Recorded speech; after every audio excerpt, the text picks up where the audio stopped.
1월 6일 오늘도 주님의 은혜가 함께하는 귀한 축복의 날 되시기를 축원합니다. 마태복음 17장 봅니다.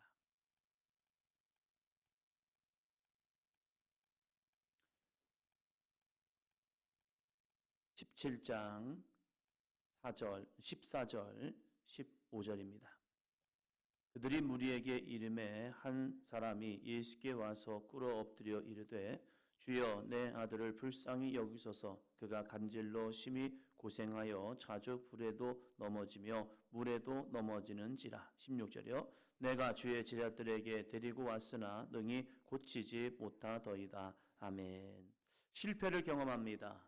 이 아빠, 간질로 인하여서 이 아이가 심히 괴로움을 당하고 고생도 하고 불에도 넘어지고 물에도 넘어지는 이 아이를 데리고 제자들에게 왔습니다. 제자들이 왔는데 제자들이 능히 고치지 못했습니다. 실패지요. 그러면 어떤 사람은 낙심하고 끝내버립니다. 안 되나 보다. 저들도 안 되니까 예수님도 안 되겠지. 이런 생각을 할 수도 있을 겁니다. 그런데 이 아이의 아버지는 실패라는 것을 경험했지만 그 실패에 머물지 않습니다. 그리고 할 수 있는 방법을 구합니다. 그 뭡니까? 예수께로 가지고 가는 겁니다. 문제를. 그 문제를 예수님께로 가지고 갑니다. 그러면서 그가 이렇게 이야기합니다. 꿇어 엎드려 이릅니다.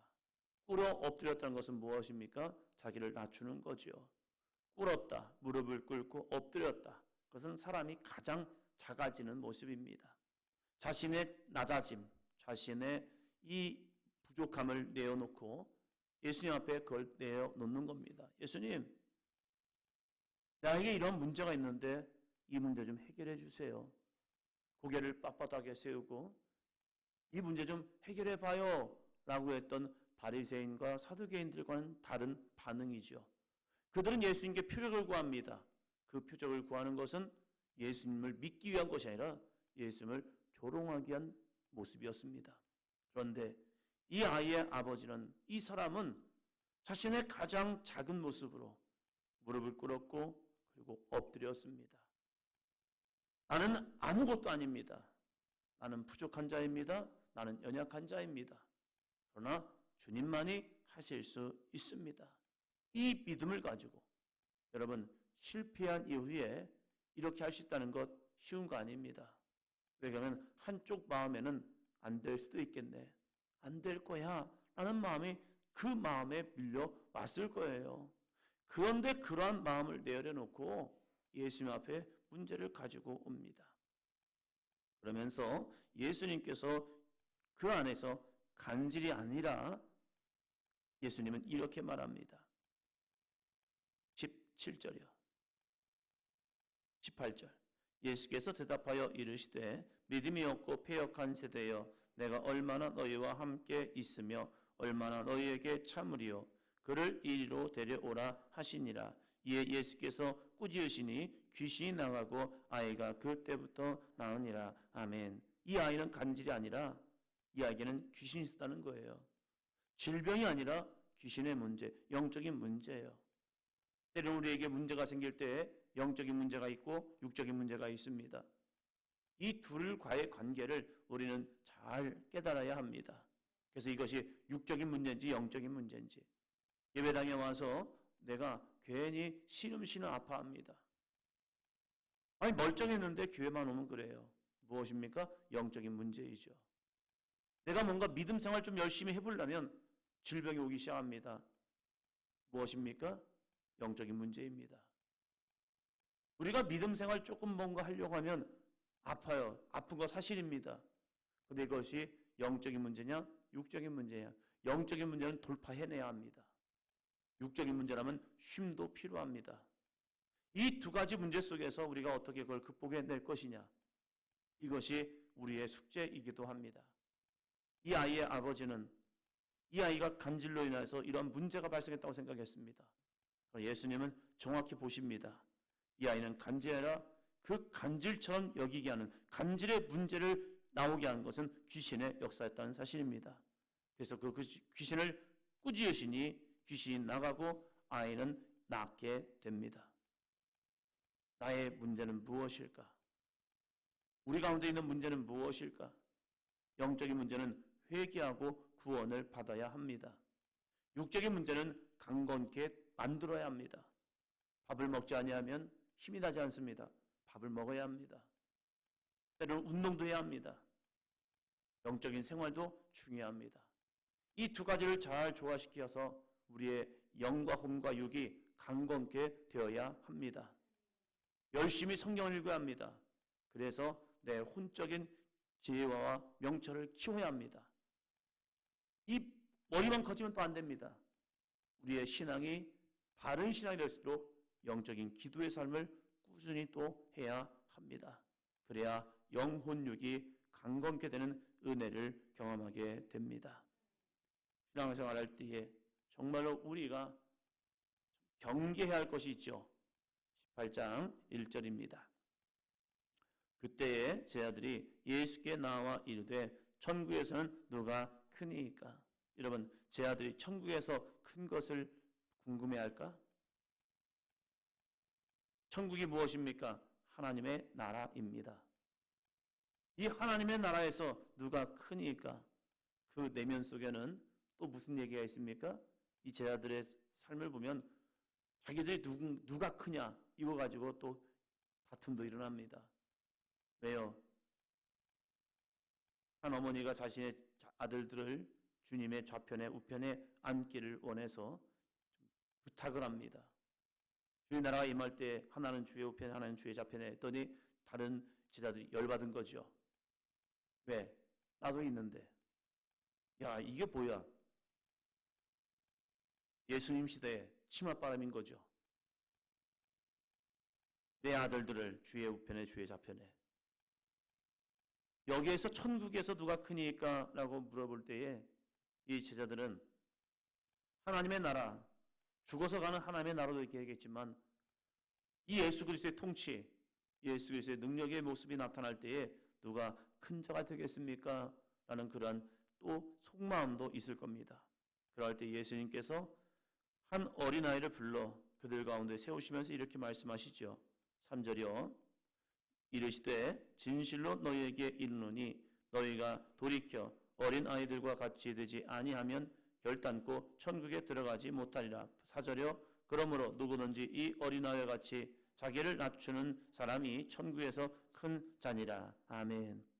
누구든지 이 어린아이와 같이 자기를 낮추는 사람이 천국에서 큰 자니라. 그럼 우리들의 교회에서도 마찬가지입니다. 교회에서 누가 큽니까? 이런 질문을 하는 경우도 있습니다. 우리 아이들이나 때로는 청년들 가운데서도 교회에서는 누가 큰 자입니까? 라고 물어보는 경우도 있더라고요. 그럼 그 질문의 의도는 뭡니까? 목사님이 이 교회에서 가장 높으세요? 그걸 물어보고 싶은 거예요. 왜요? 그들은 직장을 준비하고 그리고 누가 크냐 누가 작냐 이거 가지고 하잖아요. 어린아이 때는 누가 힘세냐 이거 가지고 또 하잖아요. 가끔 아이들한테 물어봅니다. 너희 집은 엄마가 입김이 강해? 아빠가 입김이 강해? 그러면 어떤 분은 엄마요. 교회에서도 마찬가지인 것 같아요. 그 어린아이 때는 누가 강하지, 누가 힘세지 이런 것들 가지고 질문하고 하는 것 같아요. 그러면서 우리 아빠가 더 세, 우리 아빠가 더 세 하면서 그거 가지고 또 싸우기도 하죠. 제자들도 천국에서 누가 크니까라는 질문 속에서 너희가 돌이켜 아이들과 같이 되지 아니하면 이라는 말씀을 합니다. 돌이켜 아이들과 같이 되지 아니하면. 근데 이 아이들은 뭐예요? 천국에서 들어가지도 못한다는 거죠. 어린아이는 자신의 연약함을, 자신의 부족함을 내어놓는 자예요. 그래서 조금 더 부연 설명하는 것이 누구든지 이 어린아이와 같이 자기를 낮추는 사람이 교회에서 큰 자라는 거예요. 저는 우리 교회가 나 자신을 막 자랑하고 내가 이렇게, 내가 저렇게, 내가 이것도 내가 저것도 했어요 라는 그런 모습이 아니라 겸손히 주 예수 그리스도를 섬길 수 있는 저와 여러분이 되기를 축원합니다. 끊임없이 사단은 우리의 마음속에 충동질할 겁니다. 어느 정도 교회가 정착해 나가고 시간이 지나면서 이제는 우리들의 마음속에 나도 모르게 내가 나올 거예요. 그것은 시간이 지나면서 어쩔 수 없는 사단이 주는 공격이더라고요. 이 공격을 우리는 어떻게 이겨낼 것인가? 끊임없이 주님이 하셨습니다. 이 고백이 입술로의 고백으로 끝나지 말고 우리의 마음과 심령 속에 정말로 나는 낮아지고 오직 주님만 높여드릴 수 있는 믿음의 삶이 되기를 주의 이름으로 축원합니다. 낮은 자의 삶은 무엇입니까? 다른 사람을 더 좋게 여기는 거예요. 나보다 다른 사람을 더 훌륭하게 여기는 겁니다. 다른 사람이 앞서갈 수 있도록 그 사람을 뒤에서 중보하고 밀어주는 자. 이 사람이 진짜 낮은 자죠. 내가 정말로 낮은 자의 삶을 살고 있는지 보려면 누군가 나보다 칭찬을 받고 인정을 받을 때 내 마음이 씁쓸하지 아니하면 그 사람은 정말로 낮은 자입니다. 안 하고서 낮은 자가 아니라 나도 열심히 했는데 누군가 나보다 앞서갑니까? 누군가 나보다 인정받는 것 같습니까? 누군가 나보다 더 쓰임받는 것 같습니까? 아니, 나도 열심히 했는데. 열심히 안 하는 사람은 말할 거 없어요. 그냥 당연히 낮은 자예요. 근데 열심히 했는데 누군가 나보다 더 인정받는 것 같아요, 사람들한테. 그럴 때 내 마음이 씁쓸하지 않는다면 그분은 정말로 낮은 자입니다. 그러나 왠지 기분 나빠요. 왠지 껄끄럼해요. 벌써 내 마음에 이 사단이 충동하고 있다는 사실이에요. 그때 우리는 기도해야 합니다. 야, 교회가 나를 불러주네.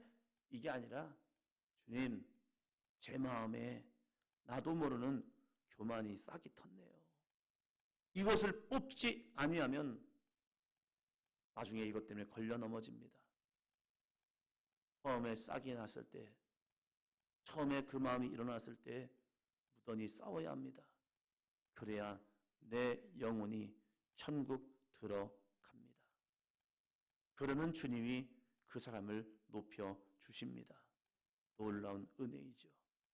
사랑하는 성도 여러분, 우리가 신앙생활할 때 그냥 열심히 하는 걸로 끝나는 것이 아니라 끊임없이 자신을 낮추고 자신을 비울 때에 주님 앞에 인정받는 믿음의 삶이 될 줄로 믿습니다. 그러한 사람에게는 어떤 은혜가 주어질까? 18절입니다. 진실로 너희에게 이르노니 무엇이든지 너희가 땅에서 매면 하늘에서도 매일 것이요 무엇이든지 땅에서도 풀면 하늘에서도 풀리라. 이러한 겸손한 믿음의 사람을 통하여서 주님이 역사하시는 모습, 놀라운 은혜이죠. 그 무엇입니까? 너희가 땅에서 매면 하늘에서 매일 것이요 무엇이든지 땅에서 풀면 하늘에서 풀리리라. 여기서 뭔가를 매면 하늘에서 매어지고 여기서 뭔가를 풀면 하늘에서 풀려진다는 거예요. 주님이 원하시는 것은 매는 것이 아니라 푸는 역사입니다. 사람과의 관계를 풀어버리는 것, 사람의 죄의 문제를 풀어내는 중보의 역사, 하나님과의 막힌 담을 풀어놓는 아름다운 중보자, 사람과의 관계에서 맺힌 것들이 내 마음의 상처와 아픔이 풀려지는 은혜, 이 은혜가 있기를 주의 이름으로 축원합니다. 여전히 나는 하나님과 어떠한 관계에서 매여져 있습니까? 하나님과 나와의 관계에서 무엇이 나를 가로막고 있습니까? 주님은 우리에게 말씀합니다. 믿음의 사람이 땅에서 매면 하늘에서 매이고 땅에서도 풀면 하늘에서 풀린답니다. 이걸 위해서 우리는 어떻게 합니까? 19절, 20절입니다. 진실로 다시 너희에게 이르노니 너희 중에 두 사람이 땅에서 합심하여 무엇인지 구하면 하늘에 계신 내 아버지께서 그들을 위하여 이루게 하시리라. 두세 사람이 내 이름으로 모인 곳에는 나도 그들 중에 있느니라. 혼자 풀기 어렵습니다. 혼자 풀어내기 어렵습니다. 혼자 극복하기 어렵습니다. 그래서 주님이 우리에게 뭘 말합니까? 너희 중에 두 사람이 땅에서 합심하여 무엇인지 구하면 두세 사람이 내 이름으로 모인 곳에는 이라고 말합니다. 함께 기도하랍니다. 혼자 끙끙 앓는 것이 아니라 혼자 극복해야지라고 모습으로 나온 것이 아니라 내 연약함을 누군가 내어놓고 그 내어놓은 사람과 함께 기도할 수 있다면 그것은 정말로 하늘의 문을 여는 하늘의 역사를 이루는 은혜의 통로가 되고 있다는 사실입니다. 내 주변에 이 기도 제목을 나눌 수 있는 동역자가 있다면 그 사람은 아름다운 축복입니다. 혼자만 하고 있다면 때로는 그것은 잘못된 교만일 수도 있어요. 자기의 연약함을, 나의 부족함을 함께 내어놓는 아름다운 동역자가 우리 사도인전 교회 가운데 많이 있어지기를 축원합니다. 그리고 그들과 함께 하나님의 나라를, 하나님의 역사를 이루는 2025년 되기를 축원합니다.